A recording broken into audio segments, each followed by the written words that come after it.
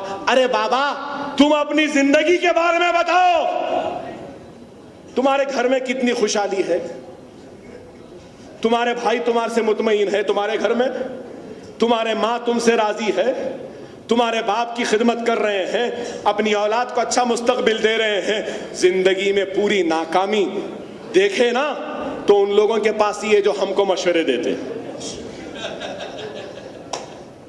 ارے بھائی چلو، ہم ہزاروں ووٹ لے رہے ہوں گے، لاکھوں نہیں لے رہے، آپ ایک ووٹ لے سکتے؟ ہم پہ انگلی اٹھانے والے، تمہاری حیثیت نہیں ہے ایک ووٹ لینے کی اور مشورے دے رہے ہم کو۔ آپ غور کرو، خیر اللہ نے بھی کیا جواب دیا ان کو، ہم تو خاموش تھے، اللہ 32 کے ذریعے 32 ہی برخاست کر دی۔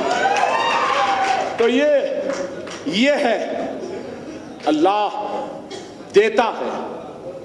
مہاراشٹر میں بھی یہ لوگ بیٹھے ہیں، محنت کر رہے ہیں، معمولی بات نہیں ہے، گئے اور 2 MLA جیت کے آیا نہیں آئے، اور پھر کارپوریٹرز آئے، آج بول رہے ہیں مجلس میں ہار گئی، ہوتا ہے بعض وقت، ہوتا ہے، گرتے ہیں شہسوار میدان جنگ میں۔ ارے ہم تو گریں گے، اٹھیں گے، پھر دوڑیں گے، رکنے والے نہیں ہیں، رکنے والے نہیں ہیں۔ اللہ جب تک حیات دی ہے ہم جدوجہد کریں گے، محنت کریں گے، کوشش کریں گے اور کبھی بھی رکیں گے نہیں جب تک کہ ہم کو ہماری منزل نہیں مل جاتی۔ اور انشاءاللہ تعالی مجلس اتحاد المسلمین ہندوستان کے مسلمانوں کے دلوں کو فتح کرے گی، فتح کرے گی، آگے بڑھتے جائے گی، آگے بڑھتے جائے گی، اس وقت تک بڑھے گی کہ جب تک کہ ہر مسلمان کے دل میں اپنے لیے جگہ نہیں بنا لیتے۔ انشاءاللہ کام کریں گے۔ بہرحال بہت سی باتیں ہیں، بہت کچھ ہے، ابھی بھی بول سکتا ہوں بھائی۔ پھر لوگ بولتے ہیں کہ اکبر صاحب کی طبیعت صحیح نہیں ہے۔ ہاں طبیعت صحیح نہیں ہے، مزاج خراب ہے، کھانا نہیں کھا سکتا، پیٹ میں بہت تکلیف ہوتی ہے، سو نہیں سکتا، کروٹ نہیں لے سکتا، لیکن یہ سارا درد اپنی جگہ ہے۔ آپ لوگوں کے بھروسہ، دعائیں و اعتماد اور یہ نعرے بازی، یہ اتنی بڑی طاقت ہے، ہمت ہے کہ میرے سارے درد کو بھلا دیتی ہے۔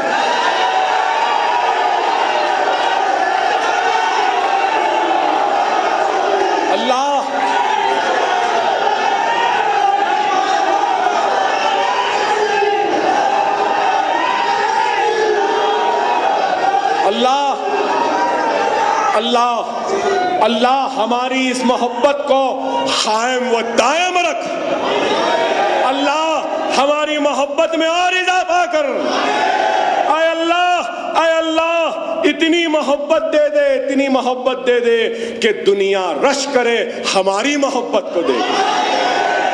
اے اللہ دنیا میں میرے بزرگوں، نوجوانوں، دنیا میں ایک محبت کی داستان آپ نے سنی ہوگی یا دیکھی ہوگی یا پڑھی ہوگی، وہ محبت کی داستان قیس اور لیلا کی تھی، قیس اور لیلا کی تھی۔ اتنی بے انتہا محبت تھی، اتنی بے انتہا محبت تھی کہ قیس نے مٹی کی خوشبو کو سونگھ کر پہچان لیا تھا کہ یہ میری لیلا کی خبر ہے، کہ یہ میری لیلا کی خبر ہے۔ حضرت علی بار بار کہتے تھے کہ جا قیس عمرہ کر لے، حج کر لے، جا قیس عمرہ کر لے، حج کر لے، تو کہتا تھا کہ تم کو تمہاری محبت مبارک، مجھ کو میری محبت مبارک۔ بس اپنی لیلا کی محبت میں تھا، لیلا کی محبت میں تھا۔ ایک وقت حضرت علی دیکھتے ہیں اتنا بولے اور قیس گیا نہیں، نہ کعبہ گیا، نہ دعا کی، نہ طواف کر رہا ہے۔ حضرت علی دیکھتے ہیں کہ قیس حالت احرام میں ہے اور کعبے کا طواف کر رہا ہے اور بس رو رہا ہے، رو رہا ہے، رو رہا ہے، طواف کر رہا ہے، رو رہا ہے، رو رہا ہے۔ تو حضرت علی نے کہا کہ شاید آج دیکھ رہا ہوں کہ یہ قیس اپنے گناہوں کی توبہ کر رہا ہوگا، اپنے گناہوں سے اللہ سے معافی مانگ رہا ہوگا کہ آج اتنے دنوں تک صرف لیلا لیلا کرتا رہا، لیلا لیلا کرتا رہا، تو شاید یہ آج توبہ کر رہا ہے، وہ رو رہا ہے، طواف کر رہا ہے۔ حضرت علی قریب جاتے ہیں تو کیا دیکھتے ہیں، کیا سنتے ہیں کہ قیس کعبے کا طواف کر رہا ہے، حالت احرام میں ہے، رو رہا ہے اور یہ کہہ رہا ہے کہ اے اللہ، اے اللہ، اے اللہ، میرے دل میں لیلا کی اور محبت ڈال، اور محبت ڈال، اور محبت ڈال۔ آج یہ قیس، یہ مجنو اپنے مسلمانوں کے لیے اللہ سے یہ دعا کرتا ہے کہ اے اللہ، میرے دل میں ان مسلمانوں کے لیے اور محبت ڈال، اور محبت ڈال، اور محبت ڈال۔ اے مسلمانوں، میں تمہارا مجنو ہوں، تمہارے حق کا جنون رکھتا ہوں، تمہارے انصاف کی تڑپ ہے، تمہارے حق کو حاصل کرنے کا جنون ہے۔ اللہ ہمارے اس جنون کو قائم رکھے، اللہ ہماری اس محبت کو قائم رکھے، اللہ ہمارے خدمات کو قبول کرے۔ اے اللہ، اے اللہ، ہم تیرے حبیب وجہ تخلیق کائنات محمد مصطفیٰ صلی اللہ علیہ وسلم، اے اللہ، تو نے کائنات کی تخلیق کی ہے تو اس کے وجہ رسول اللہ صلی اللہ علیہ وسلم ہے۔ اے اللہ، تجھے واسطہ تیرے حبیب محمد مصطفیٰ صلی اللہ علیہ وسلم کا۔ اے اللہ، آج اس میلاد کے اس موقع پر اے اللہ، ہم گنہگار مسلمان اپنے گناہوں سے توبہ کرتے ہیں، مولا تو ہمارے گناہوں کو معافی کر دے۔ اے اللہ، ہمارے گناہوں کو معاف فرما۔ اے اللہ، اے اللہ، تجھے واسطہ ہے تیرے حبیب محمد مصطفیٰ صلی اللہ علیہ وسلم کا۔ اے اللہ، ہم بے راہ روی کی زندگی گزارے مولا، تیرے راستے سے ہٹ گئے مولا۔ اے اللہ، تو ہم کو معاف کر دے، ہم کو معاف کر دے مولا، ہم کو معاف کر دے۔ اے اللہ، ہم تیرے حبیب کے امتی ہیں مولا، ہم کو معاف کر دے اللہ، ہم کو معاف کر دے اللہ۔ اللہ، ہم نے نمازوں کا اہتمام نہیں کیا مولا، تو ہم کو معاف فرما دے۔ اے اللہ، ہم نے قرآن کی تلاوت نہیں کی، ہم کو معاف فرما دے۔ اے اللہ، اے اللہ، ہم نے سنت رسول اللہ پہ عمل نہیں کیا، اے اللہ ہم کو معاف فرما دے۔ اے اللہ، ہم کو معاف فرما دے۔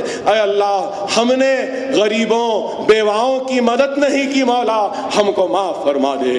اے اللہ، ہم نے یتیموں کی مدد نہیں کی مولا، تو ہم کو معاف فرما دے۔ اے اللہ، اے اللہ، اے اللہ، ہم گنہگاروں کے گناہوں کو بخش دے مولا، ہم کو معاف فرما دے۔ اے اللہ، ہم گنہگار ہیں، گناہوں سے توبہ کرتے ہیں، ہمارے گناہوں کو معاف فرما دے۔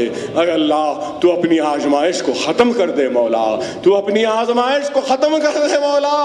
آخر کتنا آزمائے گا مولا، آخر کتنا آزمائے گا۔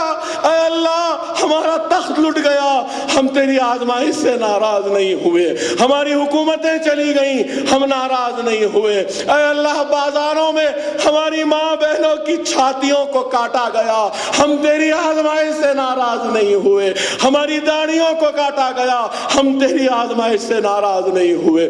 گجرات میں ہم جلے، ہم تیری آزمائش سے ناراض نہیں ہوئے۔ اے اللہ، آگرے میں جلے، اے اللہ، یو پی میں جلے، بہار میں جلے، ہندوستان میں 50,000 فسادات میں ہم جلتے رہے، لٹتے رہے، کٹتے رہے، مرتے رہے، ہم تیری آزمائش سے ناراض نہیں ہوئے۔ اے مولا، اے مولا، اے مولا، ہمارے مولا، اے اللہ، بابری مسجد شہید ہو گئی، ہم نے اس آزمائش کو بھی سجدہ ریز ہو کر قبول کیا۔ اے مولا منبر رسول شہید ہو گیا، ہم تیری آزمائش سے ناراض نہیں ہوئے۔ مولا تو اپنی آزمائش کو ختم فرما دے۔ اے اللہ تو آزمائش کو ختم فرما دے۔ اے اللہ اس آزمائش کو ختم فرما دے۔ اے اللہ ہم مظلوم ہیں مولا، ہم پہ ظلم ہو رہا ہے مولا، ہم تیرے پاس تیری بارگاہ میں فریاد لے کر آئے ہیں مولا، تجھے واسطہ دے رہے ہیں تیرے حبیب محمد مصطفیٰ صلی اللہ علیہ وسلم کا۔ اے مولا اپنی آزمائش کو ختم فرما دے۔ اے اللہ آزمائش کو ختم فرما دے۔ اے اللہ ہم سے ایسی کیا خطا ہوئی، اے اللہ ہم سے ایسا کیا گناہ ہوا، ہم سے ایسی کیا ناراضگی ہے مولا کہ تو نے ہمارے قاتلوں کو ہمارے سینوں پہ مسلط کر دیا مولا۔ اے اللہ ان ظالموں کا خاتمہ کر دے مولا، اے اللہ ظالموں کا خاتمہ کر دے۔ اے مولا ہماری عزتوں کی حفاظت فرما، اے اللہ ہماری آبروؤں کی حفاظت فرما، اے اللہ ہمارے بستیوں کی حفاظت فرما، ہمارے گاؤں کی حفاظت فرما، ہمارے مساجدوں کی حفاظت فرما۔ اے اللہ ہماری شریعت کی حفاظت فرما۔ اے اللہ ہم تیرے ہر فیصلے کو قبول کرتے ہیں مولا۔ اے مولا تو اپنی آزمائش کو ختم کر دے مولا، ختم کر دے مولا، ختم کر دے مولا۔ ہم گنہگاروں کو معاف کر دے، ہم گنہگاروں کو معاف کر دے۔ اے اللہ ہمارے پریشانیوں کو دور فرما۔ ہمارے گھروں میں بہت سی پریشانیاں ہیں مولا، ان پریشانیوں کو دور فرما۔ اے اللہ اس مجمع میں بیٹھے ہر ایک شخص کے دل میں کوئی درد ہے، کوئی تکلیف ہے، کوئی فریاد ہے، کوئی امید ہے جو زبان پہ تک نہیں آ رہی ہے مولا، لیکن حال دل کو تو جانتا ہے۔ ہمارے دلوں کی تڑپ و فریاد کو سن لے مولا، ہمارے دلوں کی تڑپ و فریاد کو سن لے مولا۔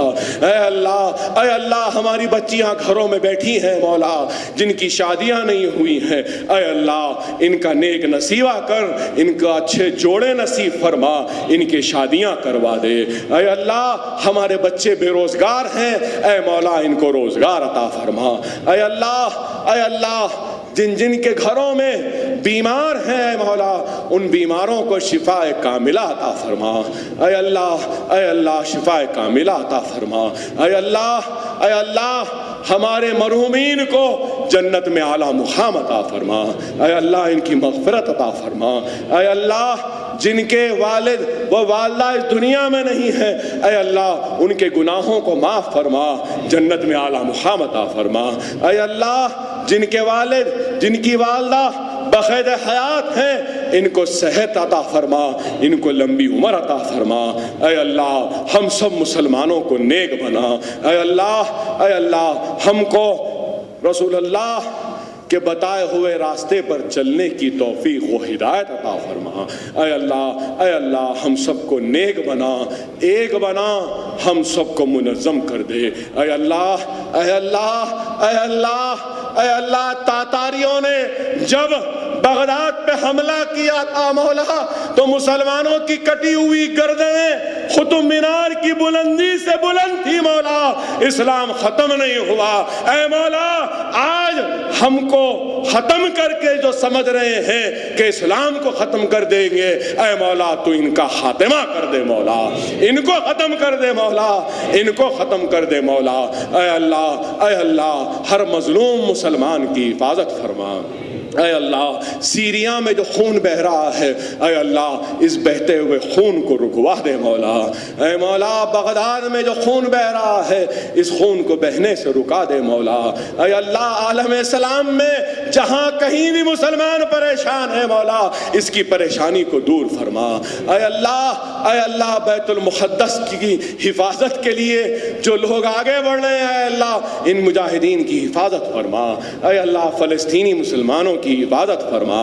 اے اللہ روہنگیا کے مسلمان پریشان ہیں، در در کی ٹھوکر کھا رہے ہیں مولا، وہ پریشان ہیں, اپنے گھروں کو چھوڑ کر ہجرت کی زندگی گزارنے پہ مجبور ہو گئے. مولا تو ان کی مدد فرما, اے اللہ تو ان کی مدد فرما. اے اللہ ہم پریشان ہیں مولا, ہماری پریشانی کو دور فرما. اے اللہ کہیں پر گو رکشک کے نام پہ ہم کو مارا جا رہا ہے مولا, ہمارے پاس کچھ نہیں ہے مولا, ہمارا قصور کیا ہے اللہ؟ ہمارا قصور یہی ہے کہ ہم لا الہ الا اللہ محمد رسول اللہ کلمہ پڑھنے والے ہیں. مولا تو کلمہ پڑھنے والے تیرے حبیب کے امتوں کی حفاظت فرما. اے اللہ مختلف ناموں سے مارنے والے ان ظالموں کا خاتمہ کر دے مولا, خاتمہ کر دے مولا, خاتمہ کر دے مولا. گنہگاروں کی فریاد کو سن لے مولا, سن لے مولا. تجھے واسطہ تیرے حبیب رسول اللہ صلی اللہ علیہ وسلم کا مولا, تجھے واسطہ شہداء کربلا کا, تجھے واسطہ حضرت ابوبکر صدیق کا, حضرت عمر کا, حضرت عثمان غنی, حضرت علی کا. اے اللہ تجھے واسطہ, تجھے واسطہ شہداء کربلا کا, تجھے واسطہ اہل بیت کا. اے اللہ تجھے واسطہ غوث العظم دستگیر کا. اے اللہ تجھے واسطہ خواجہ غریب نواز کا. اے اللہ تجھے واسطہ اولیاء اللہ کا, تجھے واسطہ نیک بندوں کا مولا. ہماری گناہوں کو معاف فرما, ہمارے گناہوں کو معاف فرما, ہماری خطاؤں کو معاف فرما, ہمارے گناہوں کو معاف فرما. ہم کو ایک بنا دے, ہم کو نیک بنا دے مولا. مولا بس ایک چھوٹا سا ٹمٹماتا ہوا ایک چراغ ہے جو حیدرآباد سے جل رہا ہے مولا, جو مجلس اتحاد المسلمین ہے. اے مولا, اے مولا, اے مولا, تیز ہوائیں چل رہی ہیں مولا, تیز ہوائیں چل رہی ہیں. اس شمع کو بجھانے کی کوشش ہے مولا, اس شمع کو بجھنے سے بچا لے. اے اللہ مجلس کو بجھنے سے بچا لے. اے اللہ, اے اللہ ہمارا صدر مرد مجاہد تنہا اکیلا ہندوستان کے کونے کونے میں پہنچتا ہے مولا, تو اس کی حفاظت فرما. مولا تو ہمارے صدر بارسٹر اسد الدین اویسی صاحب کی حفاظت فرما. اے اللہ تو ان کی حفاظت فرما. اے اللہ تیرے حبیب کے امتی کے لیے کام کرنے کی وجہ سے بہت دشمن ہو گئے مولا, تو ان کی حفاظت فرما. اے اللہ لا الہ الا اللہ محمد رسول اللہ کلمہ پڑھنے والوں کے لیے نکلے ہیں, اپنے بھائیوں کے لیے نکلے ہیں. یہ دو بھائی, اے اللہ ہم دونوں بھائیوں کی حفاظت فرما. اے اللہ مجلس کی حفاظت فرما. اے اللہ حق کے لیے لڑنے کے لیے ہم کو اور طاقت عطا فرما. اے اللہ روز قیامت تک, روز قیامت تک دارالسلام کو اسی طریقے سے آباد رکھ مولا, اس کو آباد رکھ مولا, اس کو آباد رکھ مولا. ملت کے خدمت گزاروں کو اس دارالسلام کی سرزمین سے نکل کر ملت اسلامیہ کی خدمت کرنے کے لیے تو آگے بڑھا مولا. اے اللہ, اے اللہ ہماری حفاظت فرما, ہم سب کو نیک بنا, ایک بنا. اس میلاد کے موقع پر, میلاد النبی کے موقع پر ہم نے جو بھی ٹوٹی پھوٹی دعائیں مانگی ہیں مولا, اس کو قبول کر لے. اے اللہ ہم تو اتنے بد سلیقہ لوگ ہیں, گنہگار لوگ ہیں مولا, کہ ہم کو دعا بھی مانگنا نہیں آتا مولا. اگر اس دعا مانگنے کے طریقے میں کوئی غلطی ہوئی ہے, کوئی گستاخی ہوئی تو اس کو نظر انداز کر دے مولا, نظر انداز کر دے مولا. ہم گنہگاروں کی دعا کو قبول فرما, ہم بدتمیزوں کی دعا کو قبول فرما. اے اللہ ہمارے دلوں کا حال تجھ سے چھپا نہیں ہے مولا, بہت سی باتیں زبان پہ نہیں آ رہی ہے مولا, دنیا کی شرمندگی سے نہیں آ رہی ہے مولا, لیکن دلوں میں کیا ہے تو جانتا ہے. ہمارے دلوں کی اس فریاد کو سن لے مولا, سن لے مولا. اے اللہ, اے اللہ ہم کو نیک بنا, ایک بنا, نماز کا پابند بنا, سنت رسول پہ چلنے کی توفیق و ہدایت عطا فرما. اے اللہ ہم سب کو منظم کر دے, متحد کر دے, مجلس اتحاد المسلمین کو کامیاب کرے. اے اللہ ہم تیری بارگاہ میں شکر بجا لاتے بتاتے ہیں کہ تو نے مجلس اتحاد المسلمین کو اتر پردیش میں اتنی بڑی غیر معمولی کامیابی عطا کی ہے۔ اے اللہ ہم تیرا شکر ادا کرتے ہیں اور دعا کرتے ہیں کہ آگے بھی دشمنوں کی سازشوں سے ہم کو محفوظ رکھ اور ہم کو کامیابی و کامرانی عطا فرماتے رہے اور ہمارے صدر کی حفاظت فرمائے۔ وآخر دعوانا الحمدللہ رب العالمین۔